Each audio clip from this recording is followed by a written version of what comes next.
धनबाद की स्वास्थ्य व्यवस्था को आज बड़ी मजबूती मिली है। राष्ट्रीय स्वास्थ्य मिशन के तहत स्वास्थ्य कर्मियों को नियुक्ति पत्र सौंपे गए।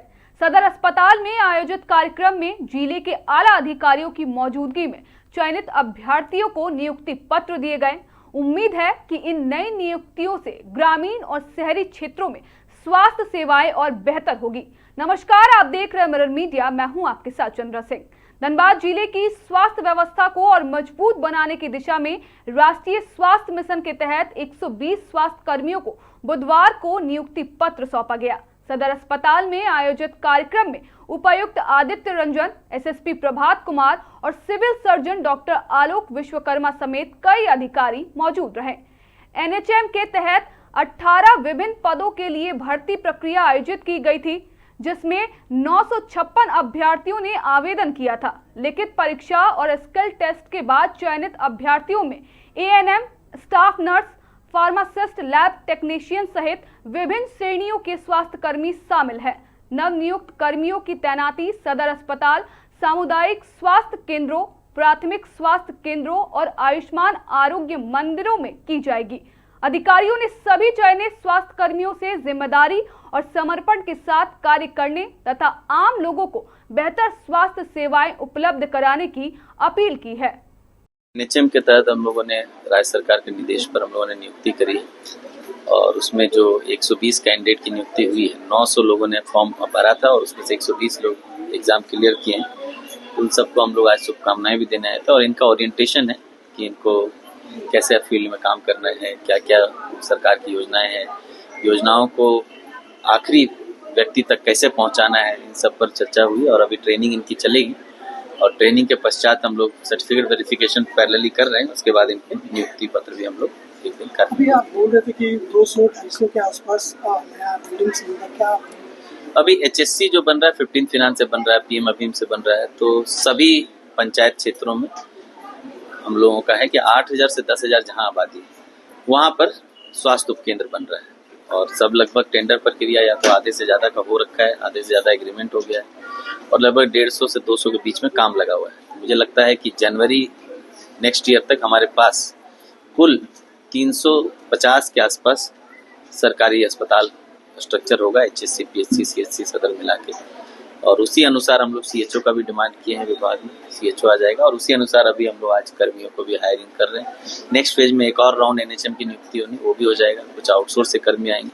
मूल मकसद जो राज्य सरकार का है, माननीय मुख्यमंत्री जी का है, स्वास्थ्य मंत्री जी का है कि गांव-गांव तक जितने हमारे अस्पताल हैं उसमें सभी पर्याप्त मात्रा में सामग्री, मेडिसिन, इंजेक्शन वगैरह हों और इन सब की उपलब्धता इंश्योर करने के लिए पर्याप्त मात्रा में कर्मी हैं। ये दोनों चीज में हम लोग लगे हुए हैं। मेन पावर बहाली के लिए बड़ा कितना संख्या में होगा?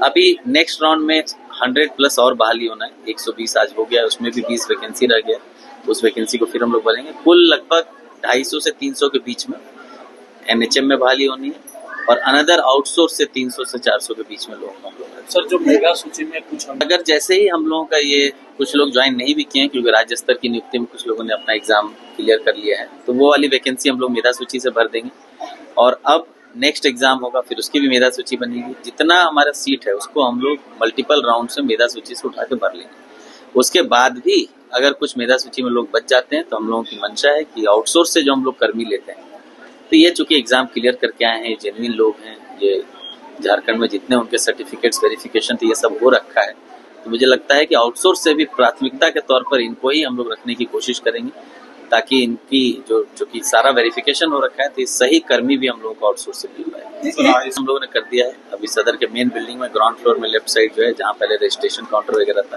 रजिस्ट्रेशन काउंटर चूंकि बाहर बन गया है, तो वहाँ एक प्रॉपर 8 बेडेड आईसीयू हम लोग रेडी करने जा रहे हैं और मुझे लगता है कि जुलाई फर्स्ट वीक तक हम लोग खरीदारी नहीं, अभी खरीदारी नहीं हुई, सब प्रक्रिया में यही कोशिश की है। आप देख रहे हैं कि बहाली का जो पूरा प्रक्रिया है उसको हम लोगों ने बहुत ही पारदर्शी तरीके से रखा है। इनफैक्ट बीच में कुछ शिकायत फोन कॉल करके लोगों को जो बोलते हैं साइबर फ्रॉड करने की कोशिश की गई, उसकी भी सूचना हम लोगों ने दी। उसमें पुलिस ने बहुत तत्काल कार्रवाई करके उसका फ़ोन नंबर ट्रेस किया। वो बिहार के किसी नवादा डिस्ट्रिक्ट के किसी लड़के का नंबर था, उसको हम लोग ट्रेस भी किए। तो इस तरह के किसी झांसा में लोग नहीं आए। इसी की हम लोग बातचीत कर रहे थे कि हम लोग बहुत ही फेयरली, जैसा कि राज्य सरकार की मंशा भी है कि नियुक्ति में किसी भी तरह की कोई गड़बड़ी नहीं होनी चाहिए। तो हम लोगों ने होमगार्ड की भी नियुक्ति, एनएचएम की भी नियुक्ति, अभी एनएचएम का सेकंड राउंड करने जा रहे हैं, आईसीपीएस की नियुक्ति हुई, नरेगा की नियुक्ति हुई, आप देख रहे होंगे। किसी में किसी भी तरह का हम लोगों ने जो है गड़बड़ी होने नहीं दिया है और ईश्वर की कृपा से सब ठीक से हुआ भी। तो ये स्वास्थ्य विभाग में एनएचएम के अंतर्गत आज लगभग 115 नए मेंबर्स आप कह सकते हैं ज्वाइन किए हैं। तो उसी कार्यक्रम में डीसी साहब के द्वारा मुझे मौका दिया गया था। तो देखिए, ये जो व्यवस्था है, गवर्नमेंट की व्यवस्था है, उसमें से खास करके जो कोर कुछ व्यवस्था होती है, जैसे उसमें स्वास्थ्य है, तो इसमें आप लोग सब लोग महसूस करते हैं कि जो गवर्नमेंट की अपेक्षा है, जो उम्मीद है, जो लोगों की उम्मीद है, समहाउ उस पर हम लोग अभी बहुत अच्छे से खड़े नहीं उतर पा रहे हैं। क्योंकि ये लोग नए मेंबर्स हैं, तो इनको हमने बताया है कि कैसे जज्बा मेंटेन रखना है, किस प्रकार से लोग आपसे उम्मीद करते हैं। और आपको ये मौका मिला है बहुत लोगों को छंटने के बाद।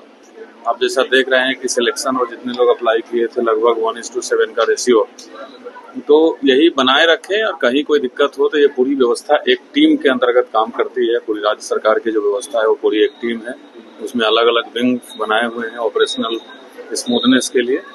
तो मैंने बस यही मोटिवेट किया लोगों को कि ये अपॉर्चुनिटी मिली है, इस अपॉर्चुनिटी को बढ़िया से फायदा उठाते हुए लोगों की सेवा करना है। और ये एक महज नौकरी नहीं है, लोगों को सेवा करना है। और हम लोगों को इस प्रकार से मिलकर काम करना है कि जिस व्यवस्था के तहत हम लोग हैं, लोगों को उस व्यवस्था पर भरोसा बने, लोग भरोसा जताएं और लोग अब जो उनकी उम्मीद है उस पर हम लोग खरा उतरे और लोग इस व्यवस्था का लाभ भी उठाएं।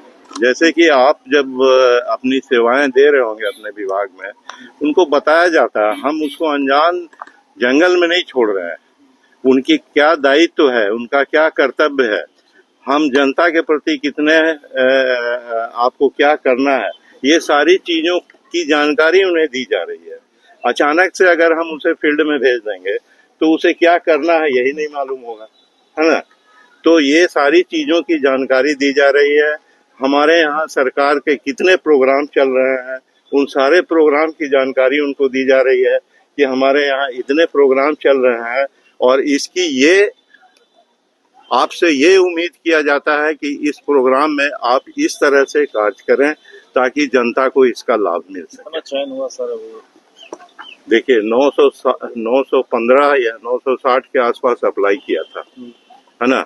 उसमें से 600 के आसपास इन लोग का जो हमारे रिटन टेस्ट में क्वालिफाई किए थे वो 600 के आसपास थे।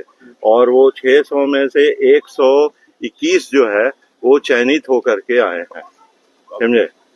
तो बाकी लोगों के बारे में भी ये हम लोगों का यह है कि अभी जैसे कि 150 फिर अभी हम लोग 100 के आसपास फिर से लेंगे, तो वो इस पूल से नहीं होगा, उसके लिए अलग निकला है। और उसके बाद जो है 300-350 से ऊपर हम लोग आउटसोर्सिंग से लेंगे। तो ये जितने भी 600 लोग हैं, हम लोगों का ये मतलब उद्देश्य है कि ये सभी उसी आउटसोर्सिंग के थ्रू आ जाएंगे, यानी काम सबको मिल जाए। ये हमारा एग्जामिनेशन जो हुआ था काफी टफ हुआ था, मतलब बहुत ही सही तरीके से और सही कैंडिडेट का चयन करने का हमारा उद्देश्य था और शायद इसमें हम लोग सफल हुए हैं।